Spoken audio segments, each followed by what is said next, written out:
안녕하십니까. 이리온 리서치입니다. 오늘 머리가 깔끔히 정리되어 있네요. 네. 짧게 합시다. 어제 삼성전자 나왔는데 오늘 맞춰지는 퍼즐 같이 발표하셨고, 네네.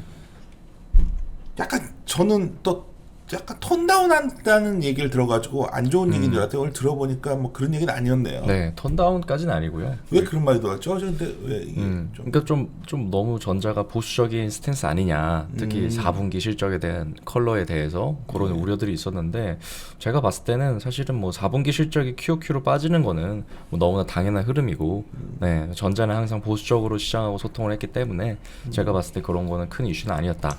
그래서 3분기 실적이 12.35조 정도, 그리고 4분기가 제가 추정치로 10.5조 정도 보고 있는 상황입니다. 그래서 QOQ로는 4분기에 당연히 빠지는 게 나올 거고, 메모리 가격의 하락폭이 이제 둔화는 되겠지만 하락세 자체는 지속이 되는 상황이 나올 거고, IM 쪽 수익성이 너무 3분기가 좋았기 때문에 4분기에는 일부 이런 수익성들이 조금은 내려오는 효과가 나올 수 있습니다. 그래서 QOQ로는 3Q 대비 4Q 이익 자체가 전자가 빠지는 거는 당연한 흐름이다. 그게 전혀 이상한 게 아니고, 근데 그래서 이제 중요한 점은 결국 뭐냐면, 이제 내년을 바라보고 반도체 가격의 흐름 자체가 4분기에 어떻게 전개될 거냐. 특히 이제 내년 상반기에 디램 고정 가격이 오를 걸로 예상을 하는데, 그거를 좀 선반영한 스팟 가격의 움직임이 4분기에 어떻게 전개될 거냐가 주가 측면에서는 더 중요한 이슈가 될 거다. 특히 메모리 대형주에서는 이렇게 좀 보고 있는 상황이고요.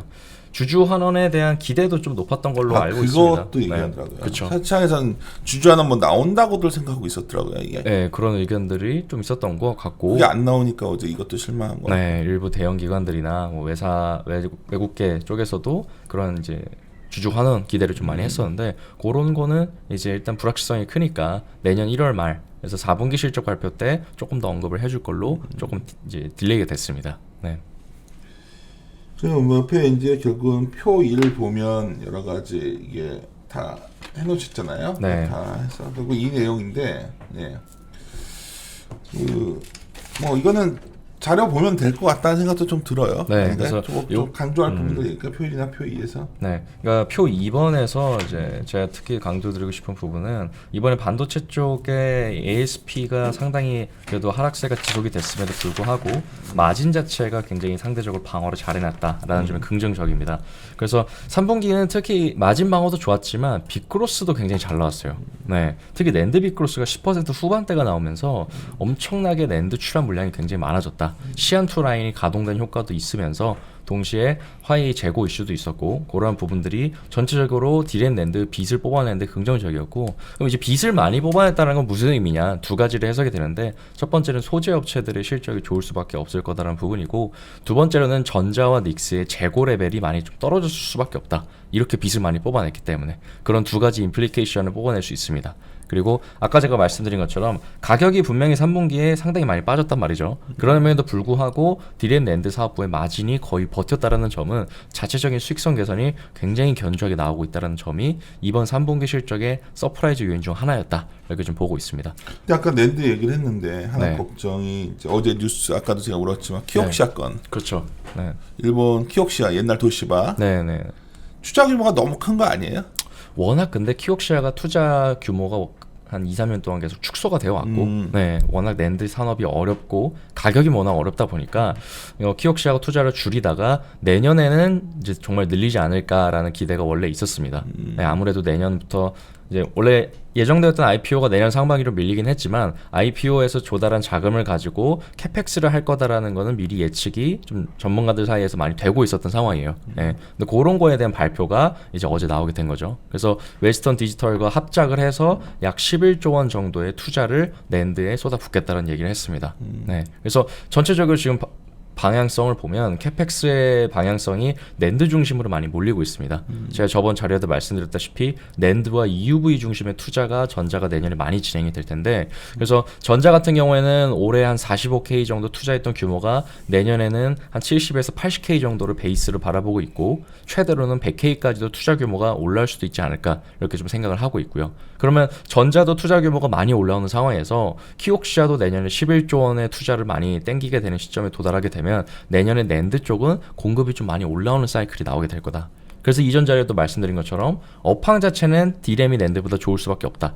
공급 자체가 디램과 낸드가 다르기 때문에 다만 부품 소재, 장비, 중소형주들 업체 단에서는 DRAM에 대한 노출도보다는 낸드 노출도가 높은 장비 소재 부품 업체들이 조금 더 내년에는 빅사이클을 맞을 가능성이 높다. 왜냐하면 공급이 주도되는 사이클이기 때문이라고 보시면 좋을 것 같습니다.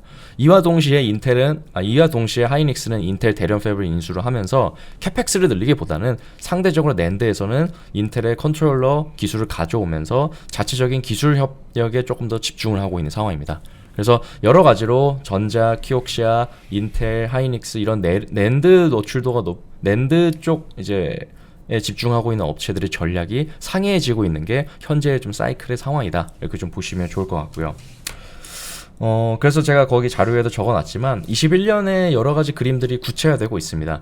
결국엔 반도체 산업에서 중요한 방향성은 세 가지 방향성을 맞추는 게 중요한데 첫 번째로는 가격의 방향성, 수요와 공급이겠죠. 이것도 이전에 말씀드린 것처럼 DRAM의 고정 가격, 스팟 가격 흐름들 저희가 보고 있는 뷰대로 이제 전개가 되고 있는 상황인 것 같고 전자도 그런 스탠스로 현재 얘기를 하고 있는 것 같고요.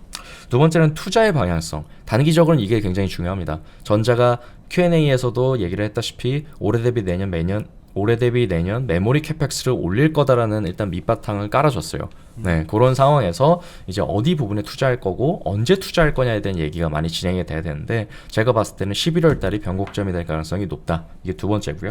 세 번째는 기술의 변화 부분입니다. 그래서 제가 이전 인덱스나 스팟 자료에서도 계속 말씀드린 것 같은 더블 스태킹, EUV, DDR5, GAA 이런 기술들이 내년에 또 본격적으로 열릴 거기 때문에 이러한 메모리 가격의 방향성, 투자의 방향성, 기술의 방향성 이러한 부분들을 좀 더 체크하시면서 내년을 바라보시면 내년을 보는 그림들이 좀 더 구체화되는 방향성이 있다. 이렇게 좀 보실 수 있을 것 같습니다.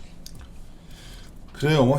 해왔던 얘기고 맞아요. 실제 갖고도 비슷한 얘기를 한 건데 나는 계속 관심이 가는 게 투자들이 늘어난다는 부분이 됐을 때 저번에 이제 소재들 얘기 많이 해주셨는데 장비주들도 괜찮겠네요. 그렇죠. 종목을 특정하자니 말자니까 얘기는 하지 말고 저번 자료에 있으니까. 네, 저번 자료에 보시면 계속 강조한 장비 기업들이 있는데 맞습니다. 그 기업들을 다시 보는 게 되겠네요. 그렇죠. 그 기업들은 사실은 펀더도 좋고 내년도 업황이나 여러 가지 상황이 되게 좋은데 그냥 이제 코스닥이 힘들다라는 이유로 조금 많이 주가가 힘들었던 과정을 걷고 있던 것 같아요. 지금 상황이 IT 중소형주들이 지금 전반적으로 다 조금 힘든 상황이니까.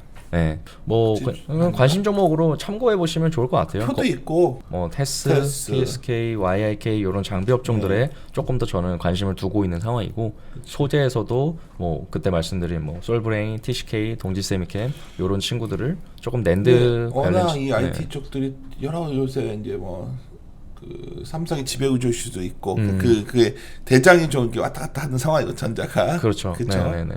이런 것들이 겹쳐 있다 보니까 확 그렇진 않은데 더 선별을 해야겠네요. 하여튼 그렇죠. 계속 선별을 할 필요가 있고 다만 내년이 IT 중소형주들이 좋아지는 사이클인 건 분명한 상황이다. 네, 펀더만 봤을 때는.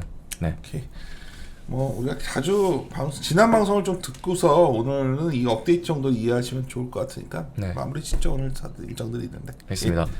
함께 고민하시죠.